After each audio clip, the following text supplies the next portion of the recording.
So the recording has started. Alright, so firstly, what we're going to be doing is giving you a rundown of what we have done so far, what is our progress, a reminder as to what we have to do for information technology in terms of getting a distinction next year. So other than writing your exam, other than writing the CSEC exam, you have to complete your SBA. Now your SBA has 5 parts. A reminder that your SBA has 5 parts. And this file here, IT SBA mark scheme, it's already in your classroom. So I would advise you to check it. Now it tells you exactly what you need to do to ensure you get full marks for anything, any part of your SBA. Actually, all of your SBA has a mark scheme, and it is found inside of your syllabus. So if you didn't know, if you ever wanted to know what is your mark scheme for any one of your subjects, it's in your syllabus for that subject. Now, if you notice for spreadsheet, it tells you exactly how you're getting your grades. So for instance, if you simply use 3 different functions, you get 3 marks. And if you notice, spreadsheet goes out of a total of 20 marks. Now it might sound a little bit, but remember it's only part of the large SBA. If you have 3 different formulas, you get 3 marks, and so on. So if you want, what you can do, you can go through your SBA and check to see what are the requirements, to see if you have the requirements, and then you'll be able to know if you have all of your marks, if you'll be getting full marks. Now I always ensure that all of my students get full marks for the SBA. The only time you do not get full marks for your SBA is if you do not make all of the corrections I tell you to make, because I always ensure you get full marks. So word processing has a maximum of 20 marks. So some of these instructions here are not inside of the SBA. For instance, using bold, using underline, using italics, using various forms of justification. Well, the line spacing is, now this says only 4, so at one point in time I would have told you guys, just ensure at any point in your Word document, just ensure you're using bold, underline, and italic appropriately. It doesn't matter if you use it only one time, you're gonna get that mark, but just that you have to use it inside of your document, any 2 of these here. So you just read through each of the requirements if you're interested in ensuring you're getting full marks and to see if you have everything that you see here. For instance, if you notice here, it says insert a graphic or chart. So that's one of the reasons I told you guys to make your logo in your Word document an image, because that would fulfill this requirement here. And by positioning it appropriately in the header or at the top of the document, you get your other mark there. So those simple instructions, they lead to you getting your full marks. So once again, it's up to you if you want to go through that. Now we should be at the stage whereby we are completing spreadsheet. We should have already completed spreadsheet. We should have already completed database. It's just finalizing the 3rd part of the SBA, which is the word processing, and the 4th part, which is your web page design. We should be finalizing those parts at least very soon. I don't want to give a time because that always doesn't work out. So very soon we should be finalizing all of those parts, because the big part, your programming SBA, is what's coming up now. You're actually supposed to have already been starting it. So I'm going to give you instructions as to what you are starting for this program in SBA. Now, does anyone have any questions so far on anything that I mentioned? Any comments, questions, suggestions, recommendations? Nothing? Alright, good. So, we're moving on to what do you have to do for this programming part, this final part for your SBA. Now, if you notice, it is separated into two sections.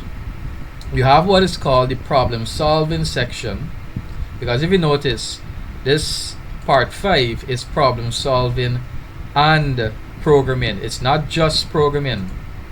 You have to show your problem solving skills. So you have a section called problem solving that has two parts, and then you have the section where you are creating your program, and that is called the program implementation section, and that also has two parts there. So we're going to be starting with this problem solving section here. Now, for those who may have realized, we have come across that word already, problem solving, and it's actually the title of some of our chapters that we've covered so far. Chapter 9.1, we already looked at introduction to problem solving. So we already looked at what is problem solving, and that section, actually that chapter, actually helps us to create that first part of this SBA here. Now the instruction states you are to develop an algorithm to determine whether an applicant is approved for allocation of a home in a named housing community. Now, before we develop this algorithm here, we should, as we've been learning, we should develop a IPO chart before the algorithm. So, if you guys can remember, a IPO chart is a simple table listing your input, listing your processing, and listing your outputs. So that is your first task.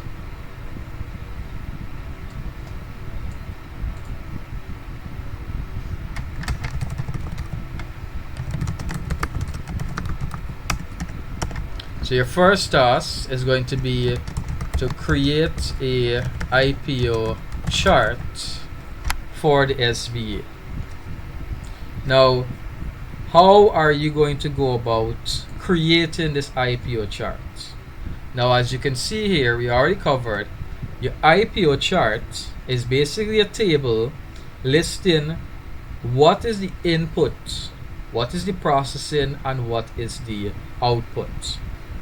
Now, I don't want to tell you right off the bat what is your input, what is your processing, what is your output. I want you to figure that out on your own. How you're going to figure that out on your own is by reading this paragraph here. Yes, this paragraph here. The first point here. This paragraph lists all of the input, it lists all of your processing, and it lists all of your outputs. What you have to do now is to read this paragraph, deduce what is your input, what is your output, what is your processing, and you follow the guide that you see in the chapter here as to how to create it. So for instance, let me go over back this example here. We have an IPO whereby we are accepting two inputs. This is one input here. What you can do, you can number it in your chart so that can make it easily to read. So we can number it here. One input, max temperature. Second input, minimum temperature. So that's two input there. And remember, we store our data in variables. So if you're realizing everything that we're learning so far, it's coming into play here. You're storing the input into variables. So for this IPO chart, you have to now create your variables. you have to figure out what should I name my variable. We already covered that. How to have a meaningful variable name. If you can't remember any of these things, please watch back those classes. Or you can find me sometime in school and ask me. Now, you have two input here. Max temperature and minimum temperature. That's all the input we want. So, we move on now to our processing. We only have one processing. This is one large processing. One calculation. We're calculating. We're gonna brackets. So we add the two temperature together and we divide it by 2. We add the two temperature together, we divide it by 2, and so that's just one process in there. And then we have one output. We're outputting a variable called average underscore temperature. Now, to make this processing part more clearer, what it should have actually been is average underscore temperature equal to max plus min divided by 2. So that way it would have been clear that what you calculate on the right hand side is going to be stored in this variable here called average underscore temperature. Oh, we have an example here. So like this example here, number plus number times 0.10. This calculation here is going to be carried out, and once that's done, it's going to be stored in the variable called results. So in the output now, you simply say you're outputting that particular result. That particular variable. So that's what you're doing for your IPO. You have to read this paragraph here, figure out what is your input, create variables for that input. So what is your input, and create variables. What is your processing, which is basically what do you have to calculate, what is your output,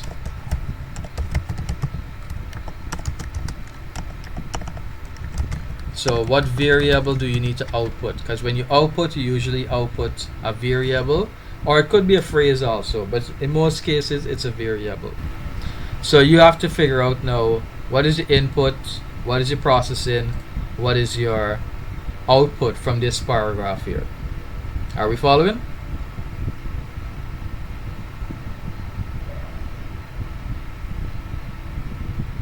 Are you guys following? Yes, sir. Yes, sir.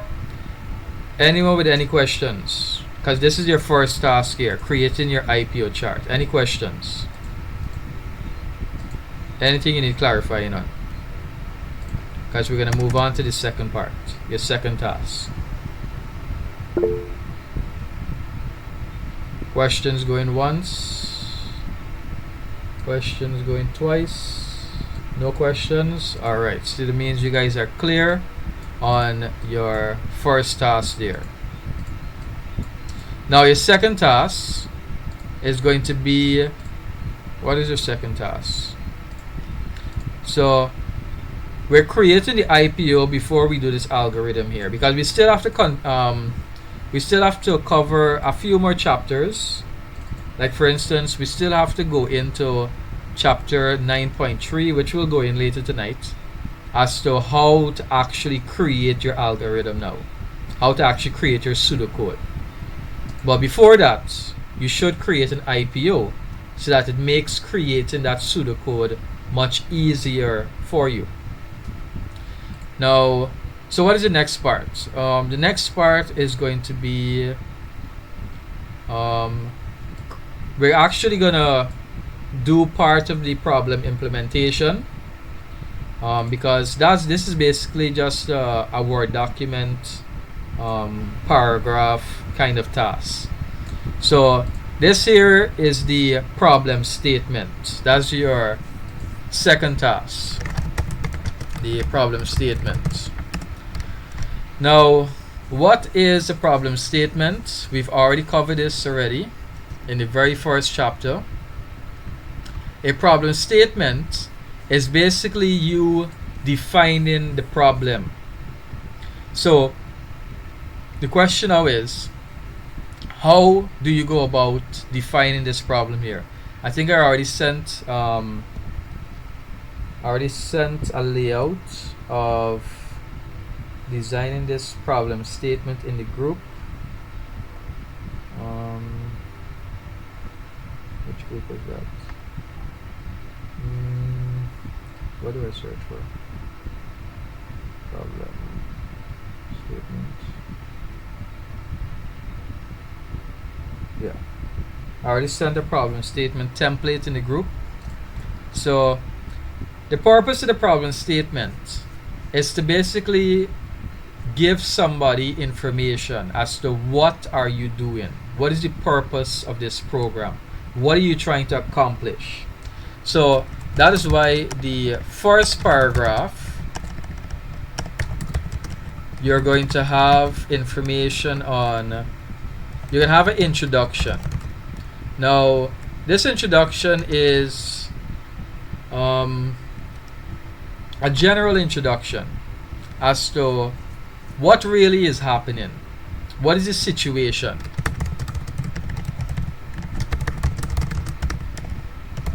So how will you know what is the situation, what is happening? Well, you got to go to your SBA requirements, and you go to the very first page, and you're going to see the description. Now the description here gives you some information as to what you'll be putting into your problem statement. Now the issue is, let me see if it's actually here. The citizen again, a country are unable to purchase. Okay, so one issue is mentioned here. The citizens of Guyana, they're unable to purchase housing for the family, mainly due to the high cost of real estate and building material. The government through its agency, the CK Housing Corporation, has intervened, however, and has embarked on an extensive house building exercise in 3 selected parts of the country.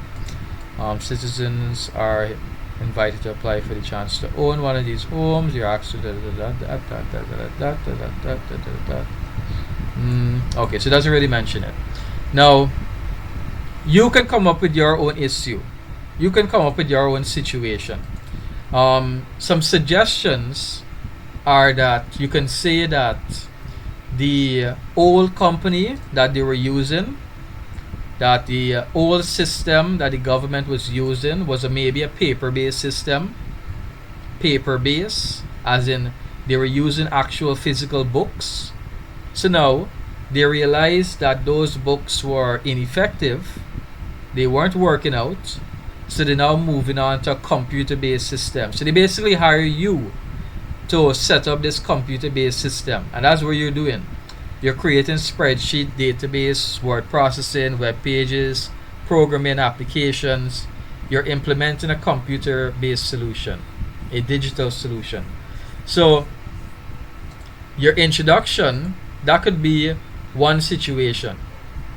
The old company or the government, they are using a paper-based system, and you are going to try to fix that. Now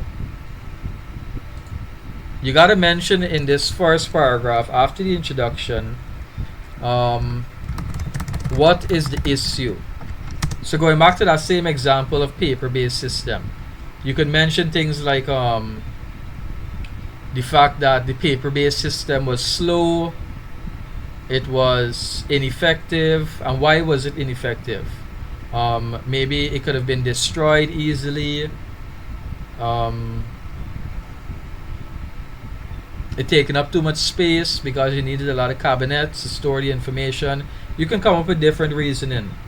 There was another one as to paper-based system. Maybe they did not have any solution at all. They did not have a method of creating any one of these documents or so on.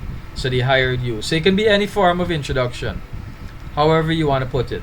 But basically you're trying to imagine some sort of issue that was existing, and you come about implementing this digital solution, this computer-based solution.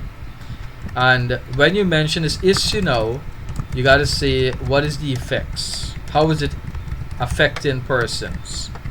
So for instance, persons could not have gotten a house to buy. Persons could not have gotten employment. Different reason. Persons could not have provided for their family properly. So you just come up with a few effects that would have this issue would have caused upon those kind of persons. Are you guys following so far?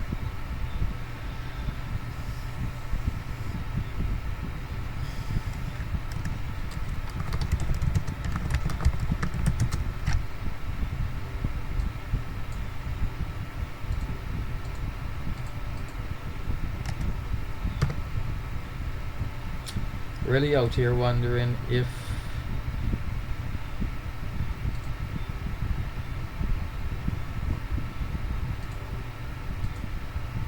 I'm talking to myself.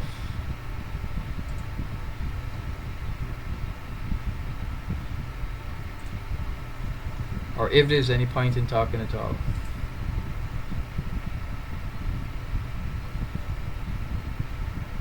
Yeah, sure, we should be going through all of this.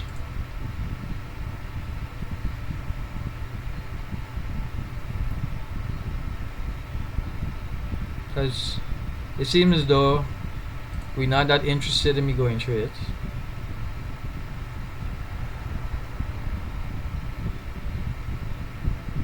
So let me ask the question again. Are you guys following so far? Yes or no? Yes, sir.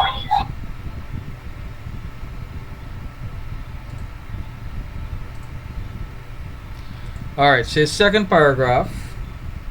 This is where you're gonna come in and you're gonna mention your solution. And your solution is basically a program, because it's the program you're basically making at this section here. So you're gonna say that you're basically making a program, but the next part you gotta say, how does the program work? How does it function? And you normally say how a program works by using that same IPO chart, by following that same IPO standard. You say basically you can summarize it in the beginning, say that this is what the program is going to do. It's going to take in some numbers, do this, do that, or it's going to give you this output or something like that. But basically you have to explain in detail what is the input, what is the processing, and what is the output. So you have to say clearly, what does this person have to put into the program in order for it to work? What calculations are going to be carried out? You don't have to be a detailed calculation. Add 2 plus 2, then you get 3, and then you multiply it by 4. You don't have to be that detailed. You just say in general that it's going to take this this price, multiply it by the discount, and the person gets the discount, and then you output that discount on the screen. So for example, if the program is to calculate discount, how do you indicate how does that work? You can simply write that the program is going to accept as input the item price and the discount for that item. After that, it's going to multiply the discount by the item price, which is going to result in the discount amount, and then you are going to output that value so that persons can know how much is the discount for a particular item. So that's how you describe the IPO. How does it work basically? And then you basically conclude with the benefits of your program. How does it work? Now how does it work? What is its goal? What is its aim? Like, what is it going to do to what is it going to accomplish, and you basically conclude, and that's it for your problem statement. Any questions?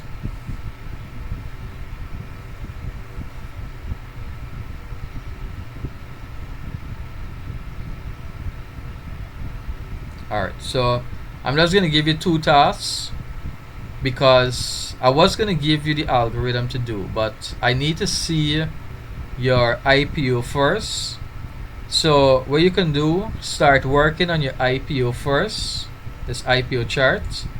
Start working on that and send me it in your WhatsApp groups that you have, and I will let you know if you're heading in the right direction. I'll let you know if you have the correct input. Do you need a code editor? No. Do a simple table in Microsoft Word is going to work. Remember, it's just a table you're making. So a simple table in Word or even in Excel, that's going to work. Yeah, create a table, create your variables, create your processing, create your output. Send me a picture of it, and I'll let you know if you're heading in the right direction. And what I can do, I can actually tell you what to do for your third task. If I do confirm that your IPO is correct, you can actually start the pseudocode. And for the pseudocode, you're basically going to be starting what I've showed you so far.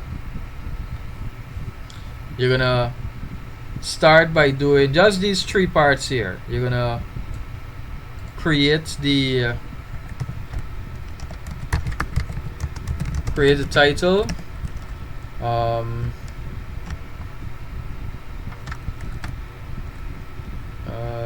is it? Implementation, appropriate declaration, variable declaration, and variable initialization. Good. So that's your 3 tasks so far that you have to work on for your programming part of the SPA. The first thing, you can let somebody work on the problem statement while somebody else work on the IPO. But the main goal right now is to try to finish off this IPO so that you can, so that should be a priority right now. Finish off this IPO so that you can start your pseudocode.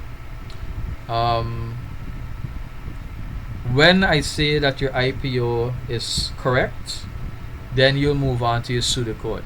Remember once again that when you're creating this IPO, ensure you create suitable variables at the same time. The reason for that is because the same variables that you're using in this IPO, you are going to use in your pseudocode. Remember, it's just one step at a time. We're using one to build upon the other. So you got to perfect this IPO, then we move on to the pseudocode. Everyone clear?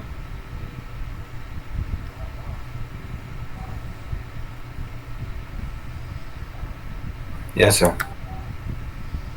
Any questions? Any questions on the 3 tasks so far? Well, basically 2. You'll start the third one after IPO. Alright, so let me save this here. Improvement tasks. Alright, I'll send that later. Alright, so I showed you your mark scheme.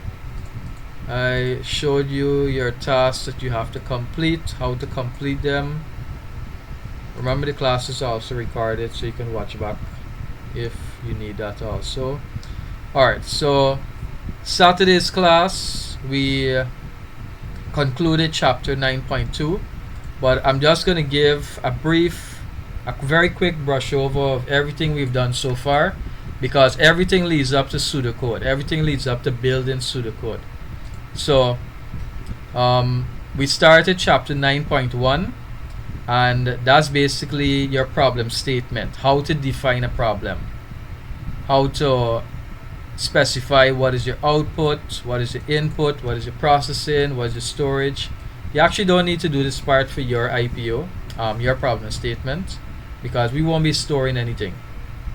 And then I showed you guys how to do an IPO chart.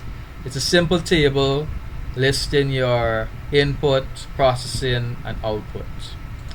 Then we did chapter 9.2, where we looked at algorithm. Algorithm has two forms of representation. We have a pseudocode and flowchart. For the SBA, we actually choose to do the pseudocode. We actually have a choice, because if you let me check the mark scheme. In the mark scheme, let me see if it's here. Problem statement, yeah.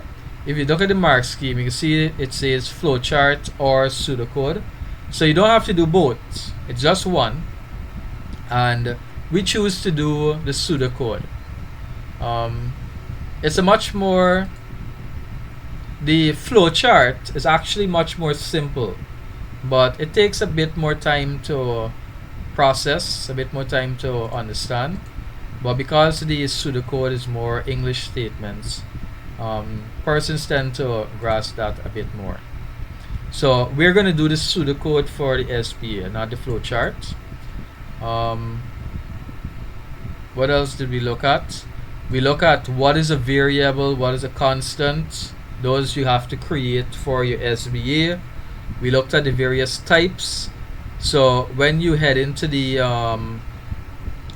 third part, the third task that I gave you for your SBA, that what was it? The creating your pseudocode. When you have to do your variable declaration, you have to decide which one of these variables here, which one of these data types, sorry, is going to be most suitable for storing your data in that variable. So ensure you look at the description, ensure you pick the most suitable one. We looked at how to give a meaningful name. Remember, your variable name should not have any space. You can use underscore, you can use a period, or you can use no space, and you make the first letter capital. For example, first name, you can do it like that also. So no space, and you make the first letter of the next word capital if you don't want to deal with any symbols and so on. Saturday's class, what we basically looked at is different statements and keywords. The next chapter, 9.3, actually goes into detail on each one of these here. But basically, what you need to remember is that we have certain words called statements and keywords, and the purpose of them is to describe, to give a description of a action or a condition, something that is happening. So for example, when you see the keyword input or read, it basically means you are putting information into the computer. When you see the keywords output, display, print, write, they indicate data is coming out of the computer. We have statements called the conditional statements. That's the if statement. The if statement, this keyword if, indicates a condition is happening, basically a test. So for instance, this here is a test. We know a test has true and false. So if it is true, we go to the left. If it is false, we go to the right. That's conditional. We take different paths. Later on, we're going to learn more about that. We learned about loops are a type of statements. There is the while loop. There is the repeat loop. There is the for loop.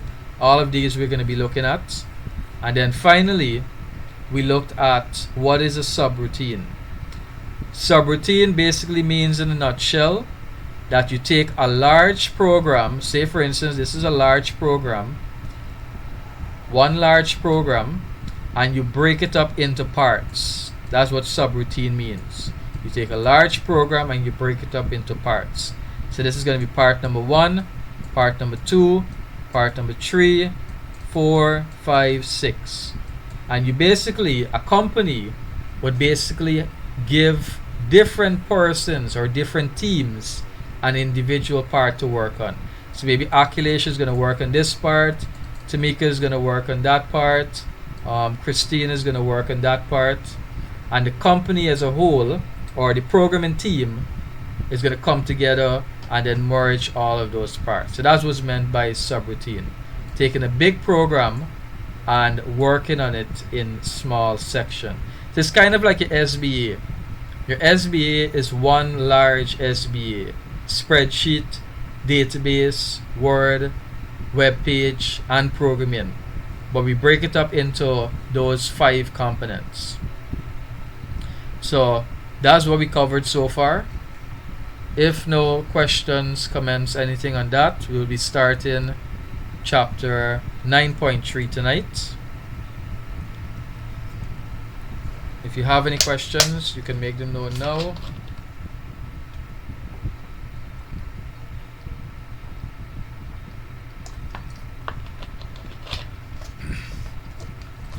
Alright.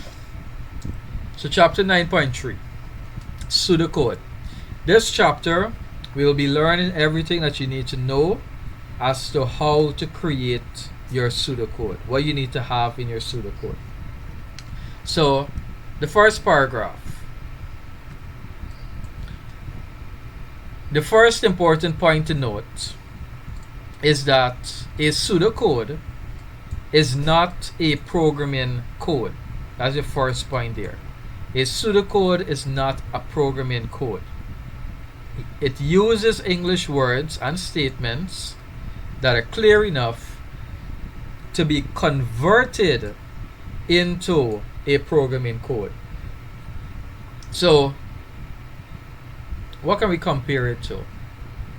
You can say the pseudocode, say for instance, all of you, well, you're supposed to be writing a foreign language. And when you're going to write this, say for instance, the teacher gave you an assignment, a task.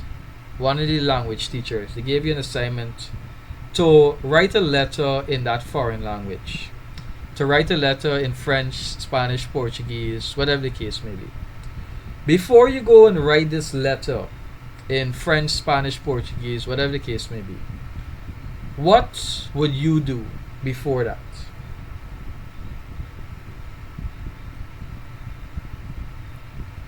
What would you write this letter in before you write it in that language? English. The rest of you agree with that? Would you write your letter first in English and then write it in the other language that you do not know? Or would you guys just jump straight into the foreign language?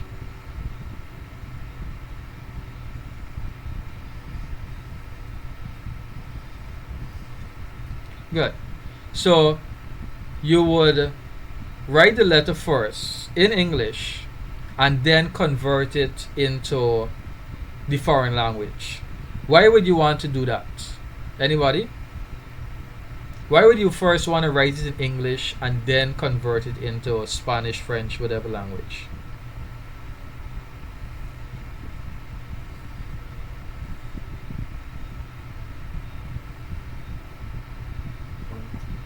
Because we're better at English than the foreign language. I didn't hear you clearly, Akhilesh.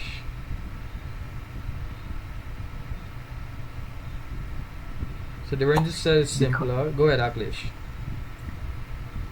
Because we're better in English than in foreign language. Mm-hmm. Good. So we're better in English. We know what is English. We're gonna write clearer in English, Tamika said, so you know exactly what vocabulary and grammar you would need. Good. So we know English somewhat perfectly. We're supposed to know it somewhat perfectly. So we know that we can write a letter good in English. We won't have any problem with that. Now, if we're going to want to write it in another language, we would write it in English because we're going to use it as a guide. So we know we're going to write this letter good in English. So we simply write it in English, and when we are going to write it in another language, we basically follow each sentence and then we convert. That way we use the letter as a guide. So similarly, the programming language is another language, is a totally different language. Think of it like if you are going to speak French, Spanish, Portuguese, whatever the case may be. And we have a variety of programming languages. Do you guys remember those? What examples we have?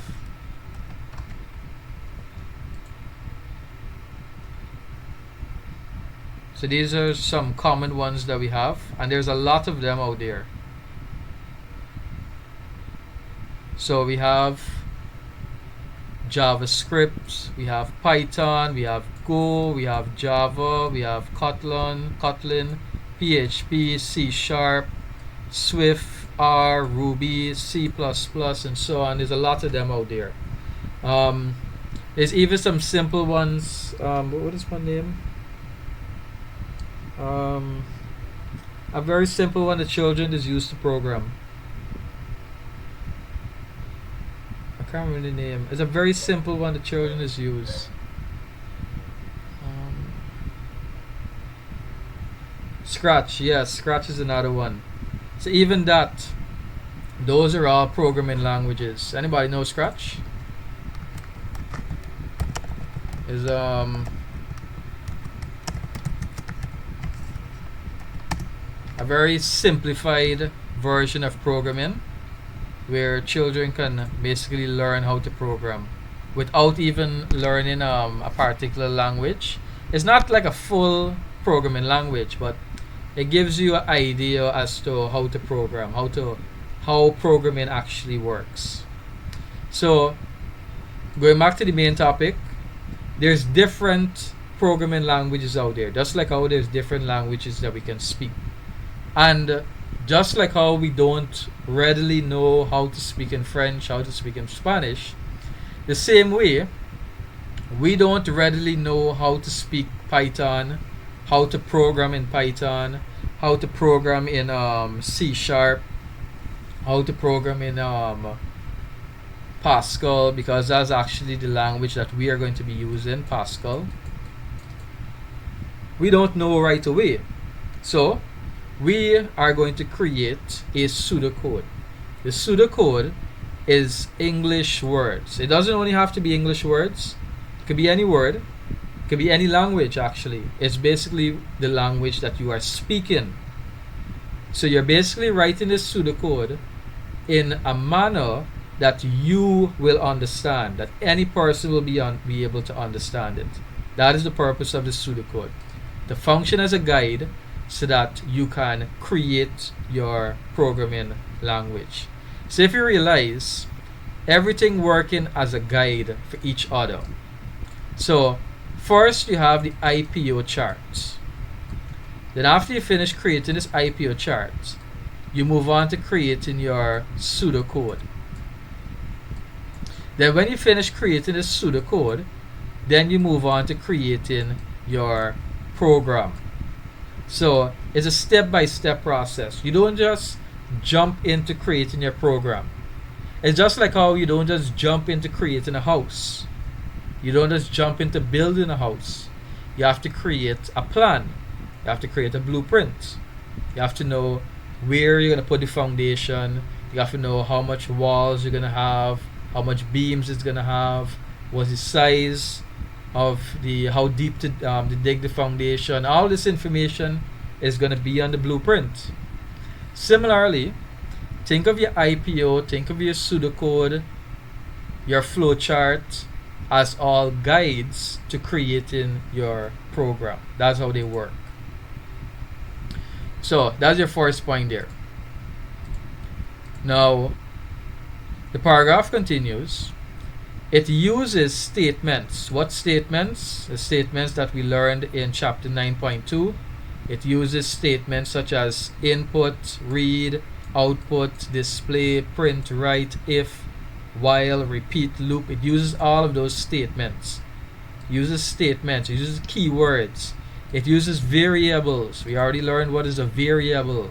We already learned what is a constant. It uses all of that. It uses conditional statements. It uses loops. Why? To describe, in the previous section, to create the instructions for a solution to the programming language. So that is the second point there. It uses statements, keywords, variables, conditions, loops to describe the instructions that are going to be carried out in your program. Basically, to say what is going to happen, because statements tell you what is going to happen. So that's the second point there. The paragraph continues. Pseudocode can also be developed from an IPO chart to specify what data is input, processed into information. So you can develop it from an IPO chart. That's what we're doing. As I said, not in this class, but one in the previous class, you don't actually need an IPO chart. You can actually jump straight into creating the pseudocode. But it's much easier to create an IPO chart because your pseudocode is going to use these same variables that you're going to create in your IPO chart. The same variables you have to put into your pseudocode. The same processing that you're going to create, you have to put into your pseudocode.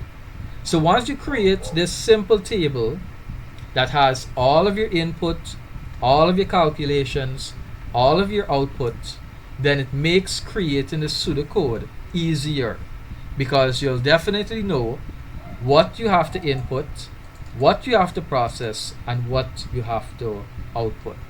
So that is why we are creating our IPO chart. And even if you go through the mark scheme, you'll actually see there is no requirement for a marks IPO chart. But as I'm saying, it makes it easier for us to create that that pseudocode there. So that's why we're working on it. Now, we already learned what is the IPO chart, how to create it. So this here is basically a description of it once again. I'm just going to read through this here so that you can have a description of this one here. It says that note that the variables number 1, number 2, number 3. So this is one method as to how we can create variables. So like if for instance we're accepting a variety of inputs, like if we're accepting 3 numbers, 5 numbers, 10 numbers, and we want to store each individually, this is a pattern of how we can create those variables. You have one standard name, for example number, and then you put a variation of number at the end of it, 1, 2, 3, to show the difference. So number 1, 2, and 3, they're going to store the first, second, and third numbers that are inputs.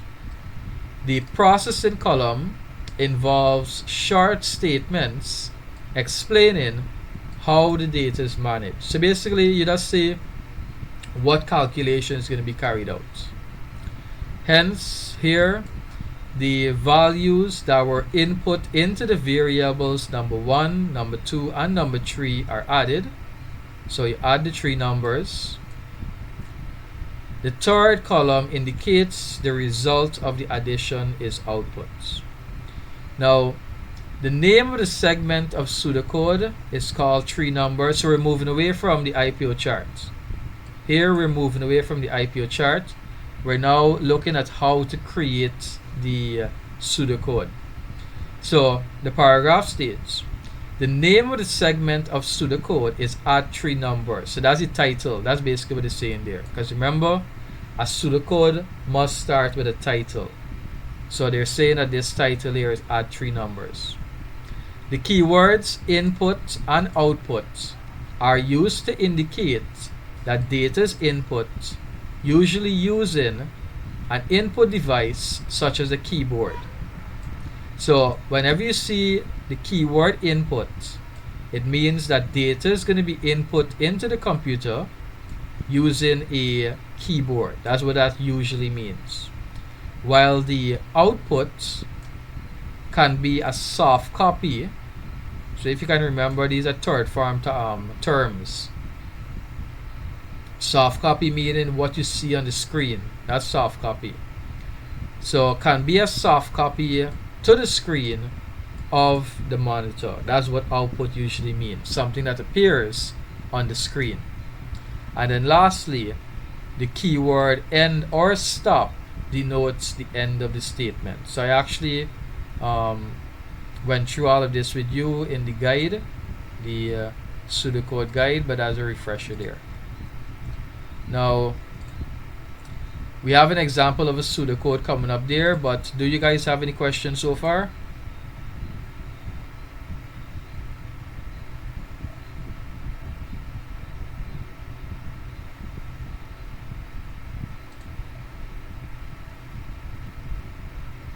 Alright, so moving on to the example. So this example here, pseudocode 5a, add 3 numbers. So that there is a title.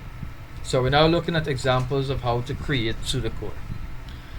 So add 3 numbers. Now, if you guys can remember my guide, let me see if I can pull it up quick. Creating pseudocode. So remember in my guide, I number the steps. Step 1, step 2, step 3, step 4. That makes it easier for you to follow. So we can do the same for here. The title won't be a step. The input number 1 is going to be step number 1. The input number 2 is going to be step number 2. Input number 3 is step number 3. And remember, these keywords basically indicate that a value is going to be typed in on the keyboard and stored into this variable called number 1. Same for the rest. So that's what's going to happen. It's going to be stored in number 1 first, then number 2, then number 3. If we actually want it to be stored in number 3 first, then that means we would have to take this line and move it up to the top. Because remember, we work sequentially. Sequentially meaning one after each other. That's why we're numbering the steps. Step 1, step 2, step 3. That's the order we're going. So, whatever you want to happen first must be in a step in the beginning.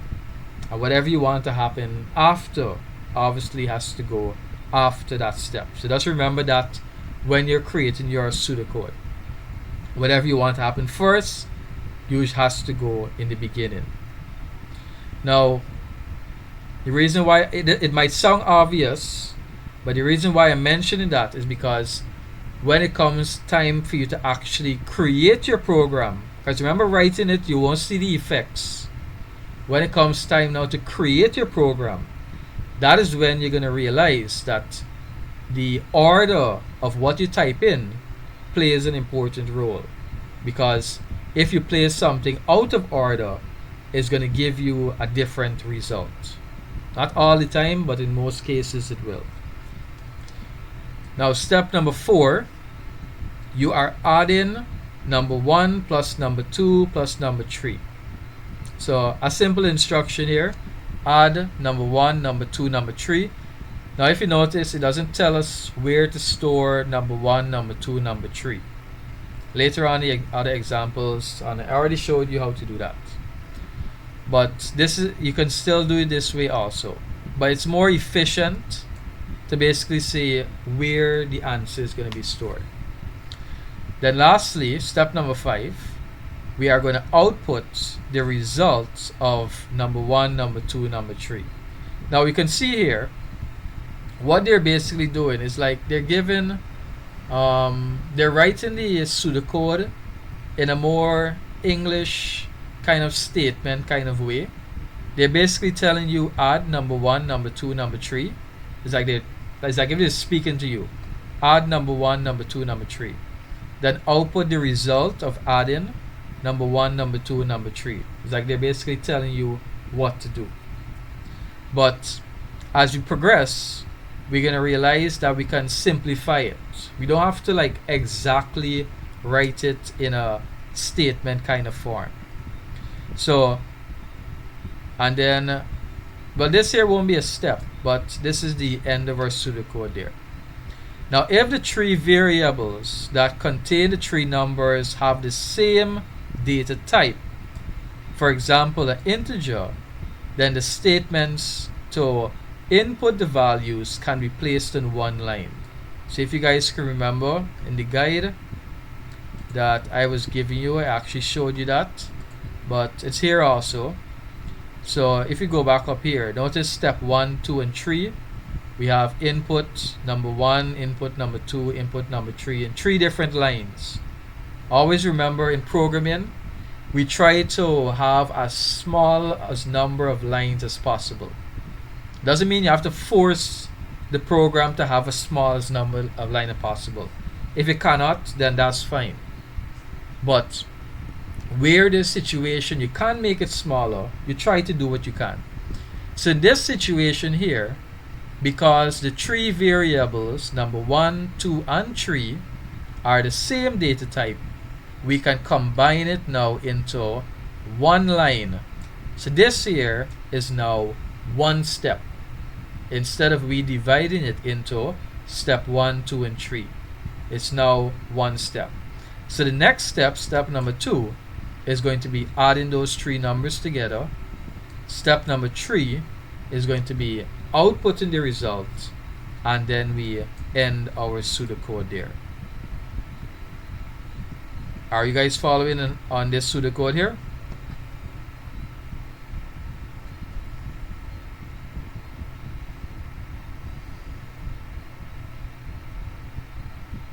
You guys following how this pseudocode is made? Yes, sir. Excuse me, sir. For the part where you said input number 1, 2, and 3, and then you had add number 1 plus number 2 and so on. Can we like change that so that we could put maybe result is equal to the addition of number 1 and 2, so that we don't have to like write back output result of number 1 plus 2 and 3? Yes, we can do that. So as you can see here, as we continue, the chapter basically tried to simplify it in the beginning, but you can see as we progress, yes, the answer is yes, we can do that. Okay, sir, thank you. So the paragraph continues. Now that we're familiar with variables, we can also place the result of the calculation in a variable. So that is what we want to do. Same question Amina asked. That is what we want to do. Whenever we're calculating something, the same time we are doing that calculation, we want to indicate where are we going to store that calculation. We always want to do that. So we have to create a variable whereby we are going to store that calculation into. And this is something that you have to do for your IPO chart, for your pseudocode also, but more so your IPO chart, because you have 3 I just gave away, never mind with that 3. Either way, you have calculations that you need to do for your IPO charts. You have processing that you need to carry out. Now, where are you going to store those processing? Where are you going to store those calculations? Well, you have to now create suitable variables that are going to store those calculations. So, I'll be seeing this example here. We have a title, pseudocode 5C. It's the same pseudocode, if you notice. It's just variations of it. 5A, 5B, we're now at 5C, the third revision of it. So title, add 3 numbers. We're at step 1 here, input number 1, 2, and 3. And notice this is one way of representing that, putting the result into a variable. This is one method of doing it. So this can be on your exam also. So please remember this here. This can be on your exam. I've noticed a question like this already. They ask, what is the purpose of this arrow here? What is the function of this arrow? So the purpose of it is as the direction of the arrow is indicating. You add what is on the right hand side. You add what is on the right hand side, number 1 plus number 2 plus number 3, and you store that result on the left hand side. Whatever the name of the variable is on the left hand side, currently they name that variable result, so that is what is being stored into this variable here. Then the third step, we are outputting that variable called result. So that's this variation here, and then we end there. So the new variable result on the left side of the statement will contain the answer from the calculation of the numbers from the right side of the statement. So always remember, whenever you see an equal sign, we're basically doing what is on the right hand side and then storing it on the left hand side. Calculations can include the left arrow or the equal sign. Either one you can use to indicate that the result of a calculation is going to be stored in that variable. Any questions before we move on?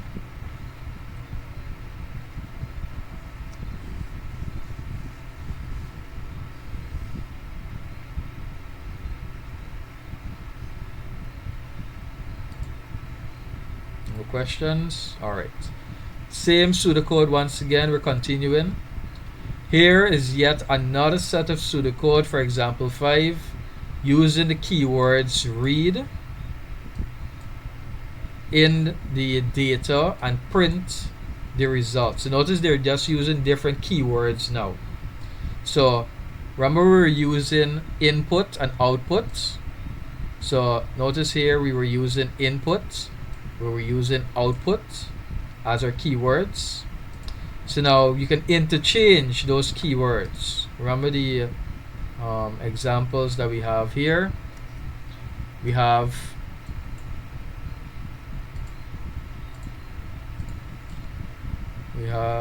input and read, which is the two that indicates input, and then we have output, display, print, and write, which indicates output. So this example here, we have our title here once again at the top, pseudocode underscore 5D. So even as you notice here, even the title does not have space. If you notice, they're using underscore here. The title does not even have space inside of it. So step number 1, read number 1, number 2, number 3. Now, to understand this concept of read, why are they using this keyword read? Think about it this way. When you are reading a book, or if you're reading this chapter, what is the direction of data when it comes to you? Does it go into you or out of you?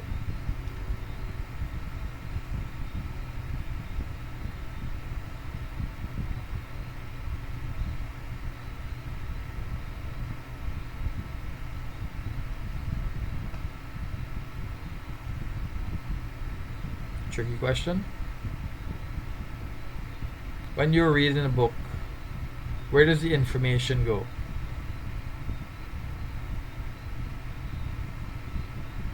In. So it goes into the person that is reading that particular book. Now similarly, think of your computer as reading. Your computer is what is reading, and it's reading what you are putting into that computer system. So that's why we're using this keyword read.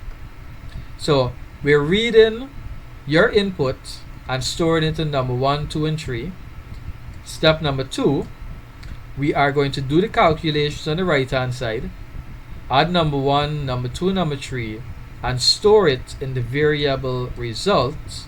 And then finally, we're going to output or print, notice our new keyword, print, the variable results. So it's obvious, but I'm just going to re-emphasize it.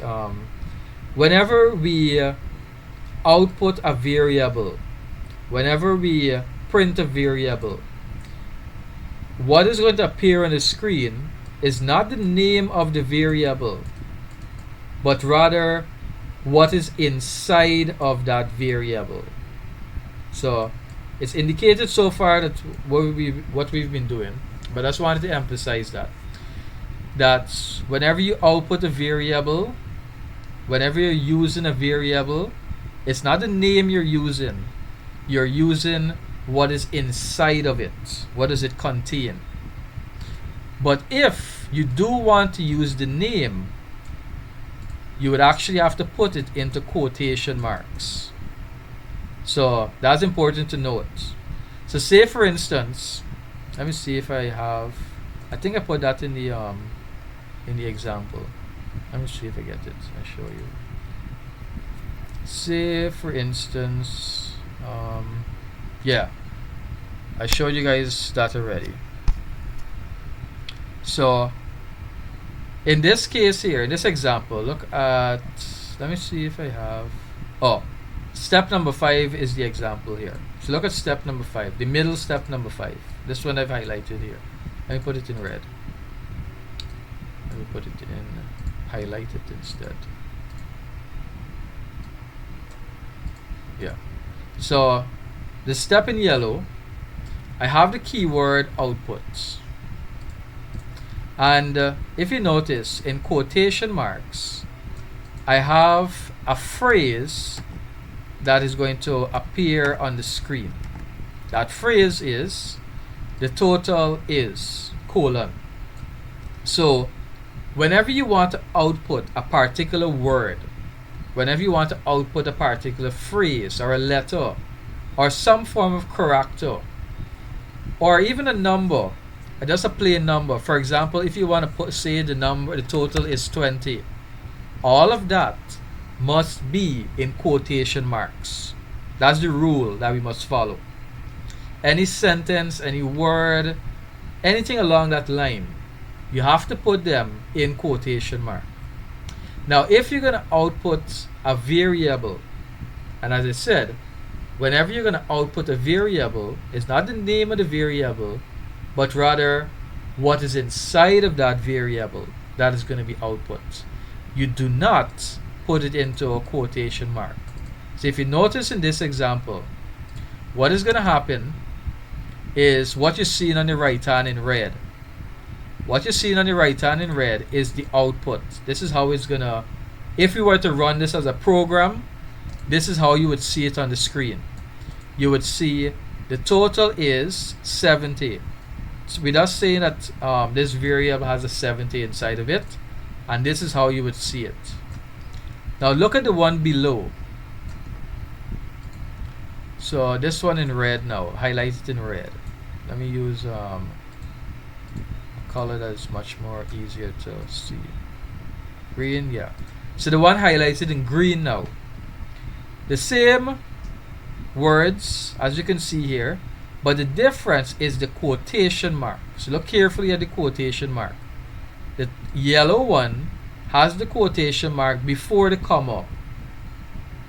See, so something I forgot to mention, that when you want to separate a variable from the statement, you have to put a quotation mark. A comma. A comma is going to indicate that you ended that sentence or that phrase or whatever you put in there, and something else you're doing after that. So in this case, we are outputting a variable. Now in green, the same keyword output, but notice we open a quotation mark, we have a phrase, the total is, colon, comma, total, close quotation mark. So it's almost the same. Was in yellow and green is almost the same, but the difference is the quotation mark. The position of it is going to determine what is going to be output. So on the right hand side, notice what is the output. Exactly what is inside of the quotation mark is what will appear on the screen. So in this case here, everything that is in this quotation mark, the total is colon, even the comma, and then the word total is going to appear in as a statement in your output. So this can be an error in your program. This can be an error in your exam paper.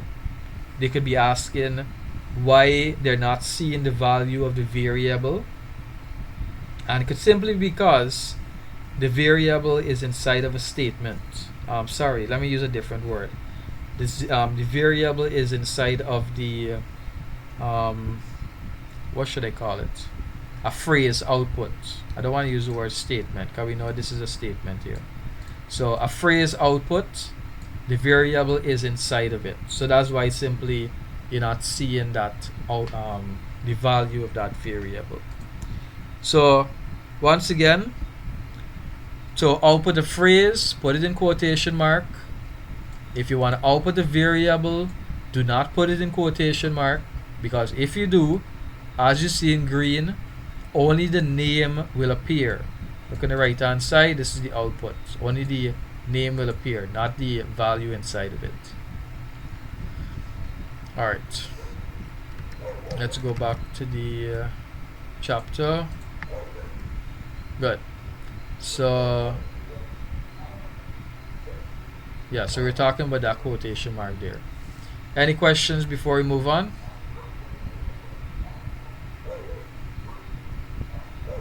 No. Alright. We're gonna look at one final topic and then we're gonna close off. So sequential statements.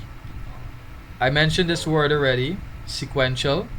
Sequential basically meaning one after each other. You're following a straight line. You're going in one direction. So sequential statements, such as those in example 5, are executed one after the other, from the first statement to the last. So that's what's meant by sequential. You start from the top and you keep going down, line by line, one line after each other. So that's why it's important to ensure you number the steps so that you know what order it will go in. So let's look again at the IPO chart from example 2, which finds the average temperature from two values. So we have our IPO here. One input, max temperature. Two input, minimum temperature. We have our calculation here, one calculation, and one output of average temperature. The following pseudocode is produced using sequential statements from the information in the IPO. Find the average temperature. So we have a title here in the very beginning, pseudocode underscore 6a colon find underscore average underscore temperature. That's our input title there. Our first step, we are going to input. We're going to take a keyboard input and store it into the variable max temperature and minimum temperature. And remember, the reason why it's written in the same line is because both of them are the same data type. Second step, we are going to do the calculation on the right hand. We're going to do brackets first. Remember, whenever we have calculation, the same math principles apply. Everything that you basically learn in your other subjects apply here. Brackets first, max plus min, and divide by 2. And you store it into average underscore temperature. You store it in this variable here. Then we go to step number 3. We output this variable max underscore temperature.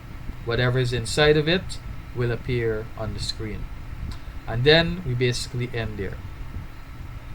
Now, first, the value for the max temperature is input in the variable max temp. Well, that's basically describing that there. But that was meant by sequential. Sequential statements basically means you go one after each other. One line after the other line. That's what's meant by sequential. Alright. So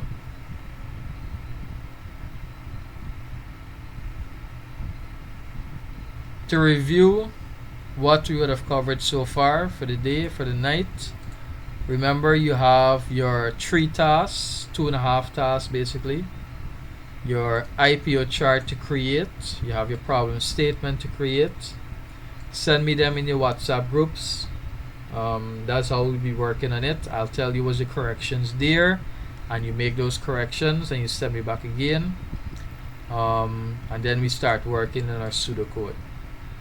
So that's for your starting the program SBA. In terms of content, tonight we started chapter 9.3. The purpose of your pseudocode is basically to function as a guide to creating your program. Your program is made up of, or your pseudocode is made up of different statements, keywords, all to indicate what instructions are going to be carried out. Remember, we are creating our IPO chart before we create our pseudocode. We looked at a few examples here as to how to do that. These are the simple examples as to how to do our input, how to do our processing, and how to do our output. And notice it has a title and it has a end, because we must have a title to indicate what we are starting, and we must have a keyword end to indicate that's the end of our pseudocode. But the only thing is that these examples here, they do not have variable declaration and variable initialization. They don't indicate. Some of them, this is one example of initializing, but they aren't that clear about it. So ensure you follow my you can go through my guide when you're ready for that part there. Any questions before we close off?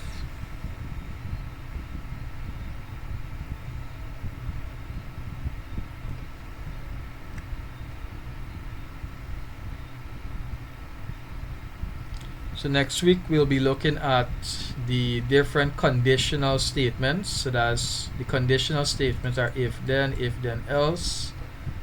Then we'll move on to the loop statements, and then we are going to end with the